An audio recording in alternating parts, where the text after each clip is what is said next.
எல்லாம் மோடிக்கு முன்னால செல்லுபடி ஆகாது என்பதை நாம் திரும்ப உணர்ந்தோம்.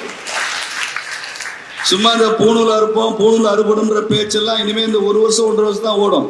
நீ பூணூல் அறுபடும் பேசினா உனக்கு என்ன அறுபடும்ன்றது 2026 தெரியும். நான் இங்க வரும்போது கூட யாரோ ஒரு சகோதரர் சொன்னாரு, நான் அந்தனர் அதிரடி படைன்னு வச்சிருக்கேன் அப்படின்னாரு. இங்க கூடத்துல இருப்பாருன்னு நினைக்கிறேன். அந்தனர் அதிரடி படைன்னு வச்சிருக்கேன். நீங்க அந்தனரா மட்டும் இருக்க சார், அதிரடி படையோட நாங்க பாத்துக்கோம் சார். பிராமண கத்தியெல்லாம் எடுக்கூடாது சார், கத்தி துப்பாக்கிலாம் பிராமணன் எடுக்கூடாது. அதுதான் நாங்க இருக்கோம், எங்க வேலை நீங்க செய்யறீங்க. அதனால அதிரடிப்படையில வேண்டாம். இப்போ எனக்கு சிவகங்கையில ஒருத்தர் கோயில் அர்ச்சகரா இருக்காரு, என்னோட நண்பர்.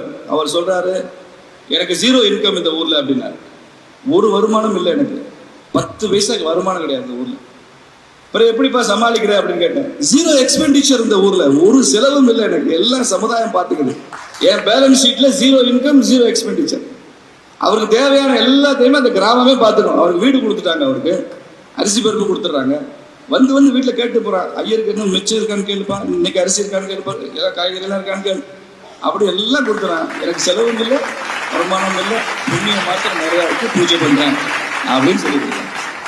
இதுதான் பிராமண தர்மமாக நமது நாட்டில் சொல்லப்பட்டு. பிராமணர்கள் சம்பாதிக்க கூடாது, பிராமணர்கள் நிலம் வச்சு விவசாயம் பண்ணக்கூடாது, பிராமணர்கள் ஆட்சியாளராக வரக்கூடாது.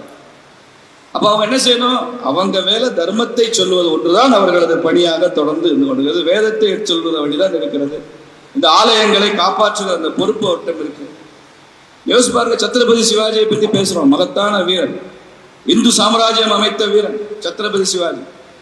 ஆனா அந்த சத்ரபதி சிவாஜிக்கு அவ்வளவு உத்வேகத்தை கொடுத்தவர் யார்? ராமதாசர், சமர்த்த ராமதாசர், பிராமண சமுதாயத்தை சார்ந்தவர். அப்ப பிராமணர் என்பவர் குரு, பிராமணர் என்பவர் கன்சல்டன்ட், பிராமணர் என்பவர் அட்வைசர், பிராமணர் என்பவர் நம்மை நெறிப்படுத்துவர், கவுன்சிலிங் பண்ண கவுன்சிலர். இங்கிலீஷ்ல 2 வார்த்தை இருக்கு, position of power, position of influence, அப்படி 2 வார்த்தை இருக்கு.